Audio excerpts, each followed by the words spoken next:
This automation helps me to check the index status for every page that is listed inside the sitemap, and that also for multiple domains. And before we'll have a look into the workflow as well as into the sub-workflows, I would like to show you the output data. So first, we will get the most important information for every page that is listed in any sitemap. So as you can see here, we have a page sitemap as well as a sitemap for our products. And the workflow takes care of extracting all pages, takes each page and checks if it has been indexed or not. So for instance, here's an example.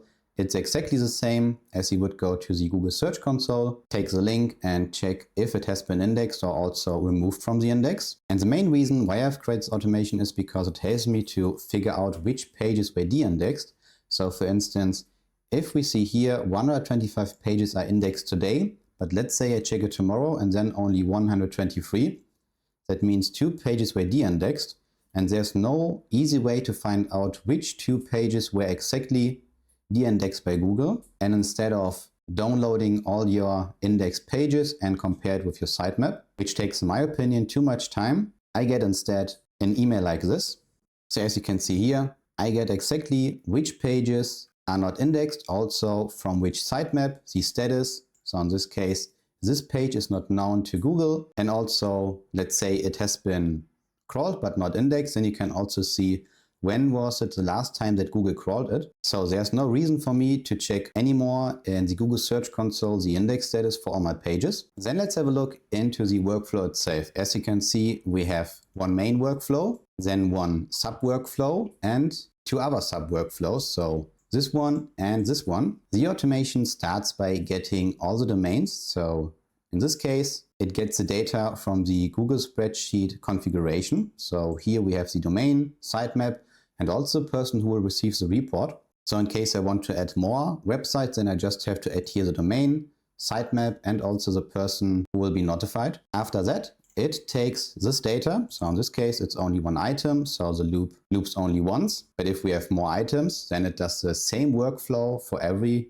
domain that is listed here. And then it executes the first sub workflow, which is responsible for getting all the links from all sitemaps. So for instance, here we can see that it took the sitemap from my website Marvomatic and then it returned XML. And inside this data, we have our other 2 sitemaps. So in this case, we requested the content from this URL and we got another 2 sitemaps. So the next step would be to do the same for these 2. And that is exactly what happens here. So after we got the content, we convert the XML to JSON, and then we can see we have one sitemap for the pages and one sitemap for the products. The next step is to get all sitemaps in an array. So we have the last time the sitemap has been modified. So it's not important for the workflow, but let's say you want to extend it. Then you could also use this data to make the workflow even smarter. And then we do another loop. So this loop will take these sitemaps. So this one as well as the other one. And then it will do the same as we did before. So we get the sitemap as an XML, convert it to JSON, and then we get all the links. So here we can see I have a page called products. Another one is the product itself. So the automated Google index checker, which is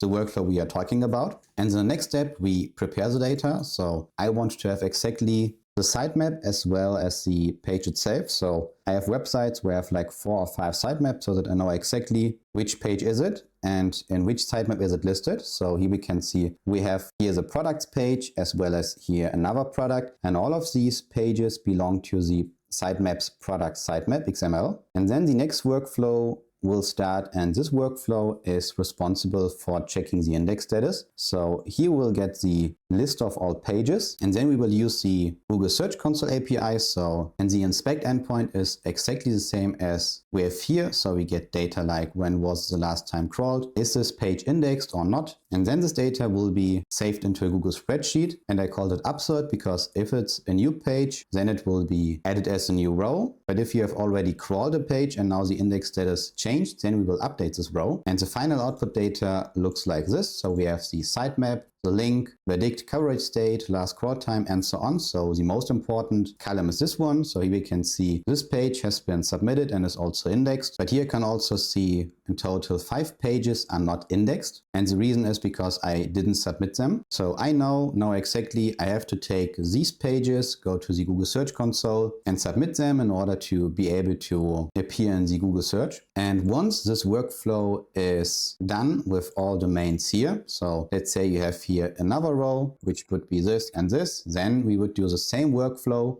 for all these domains. And once this is done, then this loop would be completed. And then the next step is to send an email report. So here, this workflow gets triggered if this is done. And then it takes the data from the configuration sheet. So in this case, it would take let me remove these 2 rows because we don't need them anymore. And then it would take this domain, checks if a spreadsheet is available or exists with this exact name. So in this case would be Marvomatic. And then it checks the column coverage state, and everything that is not submitted and indexed will be added to the report. So here's the filter. Whatever is not submitted and indexed will be part of the email report. Next, we create a HTML table. So that is the reason why we have this layout.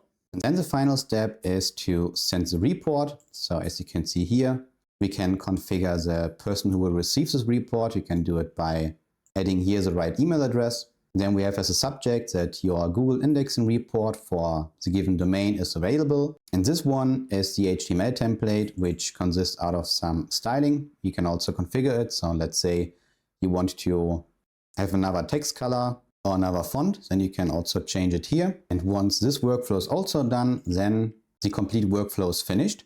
And the best part about this automation is that it's completely free. So you don't have to pay for checking the index status. You can check up to 2000 pages for the same site per day without paying for it. So that's kind of the free limits from the Google Search Console API. And in my opinion, it's definitely better than paying for any other tool which does exactly the same, but for a much higher price. And in case you have any questions, feel free to ask. And I will also add 2 other videos where I explain step by step how to set up the Google Search Console API for n8n and how you can use BigQuery and analyze your performance data for your website for free.